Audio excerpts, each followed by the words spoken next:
Bangalore international film festival. ತುಂಬ ಖುಷಿಯಾಗುತ್ತೆ brand ambassador ಅಂಥೇಳಿ ಅನೌನ್ಸ್ ಮಾಡಿದಾಗ ನಿಜವಾಗ್ಲೂ ಖುಷಿ ಆಯಿತು. ಏಕೆಂದರೆ ತುಂಬ ಒಂದು ಘನತೆ ಇರುವಂಥ ಫೆಸ್ಟಿವಲ್ ಇದು. ತುಂಬ ವರ್ಷಗಳಿಂದ ನಾನು ನೋಡ್ತಾ ಇದ್ದೀನಿ, ಫಾಲೋ ಮಾಡ್ತಾ ಇದ್ದೀನಿ. ನಾನು ಇನ್ಸ್ಟಾಗ್ರಾಮಲ್ಲಿ ಒಂದು ರೀಸೆಂಟಾಗಿ ಒಂದು ಪೋಸ್ಟ್ ನೋಡ್ತಾ ಇದ್ದೆ. ಒಂದು ಕನ್ನಡಿನ ಒಂದು ಸಿಟಿಲಿಟ್ಟು ಜಗತ್ತಿನ ಇನ್ಯಾವುದೋ ದೇಶದ ಇನ್ಯಾವುದೋ ಸಿಟಿಯಿಂದ ಅವ್ರು ನಮ್ಗೆ ಹಾಯ್ ಹೇಳಿ ನಾವು ಅವ್ರಿಗೆ ಹಾಯ್ ಹೇಳೋ ಅಂತ ಒಂದು ವ್ಯವಸ್ಥೆ ಬರ್ತಿದೆ ಅಂತ.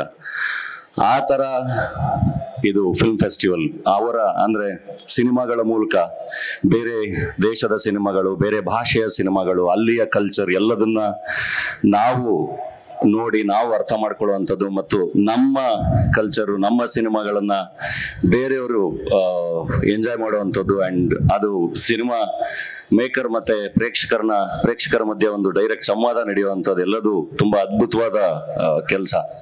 ಐ ಥಿಂಕ್ ನಾವೇನು ಅಂದರೆ ಇವತ್ತು ಯಾವಾಗಲೂ ಯೋಚನೆ ಮಾಡ್ತಿರ್ತೀವಲ್ಲ, ಒಂದು ಎಂಪಥಿ ಬಗ್ಗೆ ಮಾತಾಡ್ತಾ ಇರ್ತೀವಿ ಯಾವಾಗಲೂ. ಎಂಪಥಿ ಅಂದರೆ ಎಷ್ಟು ಎಂಪಥೆಟಿಕ್ ಆಗಿದ್ದೀವಿ ನಾವು, ಎಷ್ಟು ಸ್ಪಂದಿಸ್ತೀವಿ ನಮ್ಮ ಸುತ್ತಮುತ್ತ ನಡೀತಾ ಇರೋದಕ್ಕೆ, ಅಥವಾ ಜಗತ್ತಲ್ಲಿ ಎಲ್ಲೆಲ್ಲಿ ಏನೇನು ನಡೀತಾ ಇದೆ ಆ ದುರಂತಗಳಿಗೆ ಎಲ್ಲದಕ್ಕೂ ಎಷ್ಟು ಮಟ್ಟಿಗೆ ಸ್ಪಂದಿಸ್ತೀವಿ ನಾವು.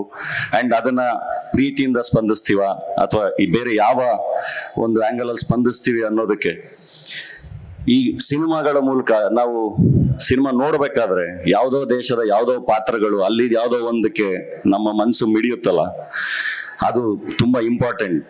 ಆ್ಯಂಡ್ ಐ ಥಿಂಕ್ ಈ ಥರದೊಂದು ಇಷ್ಟು ಕಾರ್ಯಕ್ರಮಗಳ ಮೂಲಕ ಎಲ್ಲದನ್ನು ನಾವು ಅರ್ಥ ಮಾಡ್ಕೊಳ್ಳೋಕ್ಕೆ ಆದರೆ, ಎಲ್ಲ ಜಗತ್ತಿನಲ್ಲಿ ಎಲ್ಲೆಲ್ಲಿ ನಡೆಯುತ್ತೆ ಎಲ್ಲ ಕಡೆಗೆ ತುಂಬ ಪ್ರೀತಿಯಿಂದ ಸ್ಪಂದಿಸೋಕ್ಕಾದ್ರೆ, ಎಲ್ಲರೂ ತುಂಬ ಚೆನ್ನಾಗಿ ಜೊತೆಗೆ ಬದುಕುವಂಥ ಜಗತ್ತನ್ನು ನಾವು ಕ್ರಿಯೇಟ್ ಮಾಡ್ಕೊಳಕ್ಕಾದ್ರೆ ಅದು ತುಂಬ ಅದ್ಭುತ. ಯಾಕೆಂದರೆ ಆರ್ಟ್, ಸೈನ್ಸ್ ಮತ್ತೆ ಸ್ಪೋರ್ಟ್ಸ್ ಈ ಮೂರು ಜನಗಳನ್ನ ಯಾವಾಗಲೂ ಒಟ್ಟಿಗಿಡ್ತವೆ, ತುಂಬ ಚೆನ್ನಾಗಿ ಜನಗಳನ್ನ ಸೇರಿಸ್ತವೆ. ಜಾತಿ ಮತ ಧರ್ಮಗಳನ್ನೆಲ್ಲ ಮೀರಿ ಒಟ್ಟಿಗೆ ಸೇರಿ ಏನೋ ಸಿನಿಮಾ ಮಾಡ್ತೀವಿ, ಒಟ್ಟಿಗೆ ಕುತ್ಕೊಂಡು ಥಿಯೇಟ್ರಲ್ಲಿ ಸೆಲೆಬ್ರೇಟ್ ಮಾಡ್ತೀವಿ, ಒಟ್ಟಿಗೆ ಸೇರ್ತೀವಿ ಯಾವಾಗಲೂ ಆರ್ಟ್ ಮೂಲಕ. ಸೊ ಹಾಗಾಗಿ ಈ ಥರದ ಕಾರ್ಯಕ್ರಮಗಳು ತುಂಬ ಇಂಪಾರ್ಟೆಂಟ್. ಆ್ಯಂಡ್ ಇದನ್ನು ತುಂಬ ಅದ್ಭುತವಾಗಿ ಆರ್ಗನೈಸ್ ಮಾಡ್ತಿರುವಂಥ ನಮ್ಮ ವಾರ್ತಾ ಇಲಾಖೆಗೆ ಆ್ಯಂಡ್ ಇಲ್ಲಿ ಇದಕ್ಕೆ ಕಾರಣರಾಗಿರುವಂಥ ಎಲ್ರಿಗೂ ಆ್ಯಂಡ್ ನಮ್ಮ ಸರ್ಕಾರಕ್ಕೂ ಒಂದು ಥ್ಯಾಂಕ್ಸ್ ಹೇಳ್ತೀನಿ. Thank you. ಆ್ಯಂಡ್ ಇನ್ನೊಂದು, ನಮ್ಮ ಕನ್ನಡ ಚಿತ್ರರಂಗಕ್ಕೆ 90 ವರ್ಷ ತುಂಬ ಖುಷಿಯಾಗುತ್ತೆ. ಎಲ್ಲ ಹರ್ಡಲ್ಸ್ ಸ್ಟ್ರಗಲ್ಸನ್ನ ಮೀರಿ ತುಂಬ ಅದ್ಭುತವಾಗಿ ಪ್ರತಿಯೊಬ್ಬರು ಚಿತ್ರರಂಗನ ಇಲ್ಲಿವರೆಗೂ ಕಟ್ಟಿ ಕರ್ಕೊಬಂದು ಇವತ್ತು ನಾವೆಲ್ಲರೂ ಇಲ್ಲಿ ಬಂದು ಬದುಕು ಕಟ್ಕೊಳ್ಳಂಗಾಗಿದೆ, which is very good and we are very proud.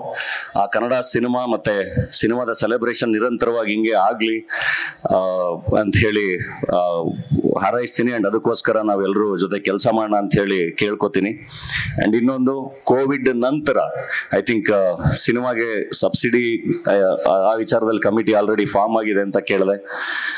Covid ನಂತರದ ವರ್ಷಗಳಲ್ಲಿ ಅದು ನಿಂತಿತ್ತು. ಆ್ಯಂಡ್ ಈವನ್ ರಾಜ್ಯ ಪ್ರಶಸ್ತಿ ಅದು ಕೂಡ ಅದು ಕಂಟಿನ್ಯೂ ಆಗಿಲ್ಲ. ಕೋವಿಡ್ ನಂತರ ಕಲಾವಿದರಿಗೆ, ಸಿನಿಮಾ ಇಂಡಸ್ಟ್ರಿಗೆ ಸರ್ಕಾರಗಳ ಸಪೋರ್ಟ್ ತುಂಬ ಇಂಪಾರ್ಟೆಂಟು ಆ್ಯಂಡ್ ಪ್ರೋತ್ಸಾಹ ತುಂಬ ಇಂಪಾರ್ಟೆಂಟು. KGF ಅಥವಾ ಕಾಂತಾರ ಥರದ ಸಿನಿಮಾಗಳು ಇವತ್ತು ನ್ಯಾಷನಲ್ ಲೆವೆಲಲ್ಲಿ ನಮ್ಮ ಕನ್ನಡ ಚಿತ್ರರಂಗನ ಗುರುತಿಸೋಂಗ್ ಮಾಡಿದ್ದಾವೆ.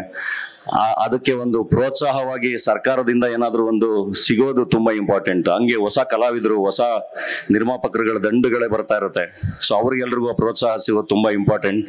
ಸೊ ಈ ವೇದಿಕೆಯಲ್ಲಿ ಎಲ್ಲ ಚಿತ್ರರಂಗದ ಪರವಾಗಿ, ನಮ್ಮ ಹಿರಿಯರ ಪರವಾಗಿ ಅದನ್ನು ಮತ್ತೆ ಮುಂದುವರಿಸಿ ಆ ಕಲ್ಚರ್ನ ಅದನ್ನು ಮತ್ತೆ ಶುರು ಮಾಡಿ ಅಂತ ಹೇಳಿ ನಾನು ಮಾನ್ಯ ಮುಖ್ಯಮಂತ್ರಿಗಳಲ್ಲಿ ರಿಕ್ವೆಸ್ಟ್ ಮಾಡ್ಕೋತೀನಿ. Thank you very much.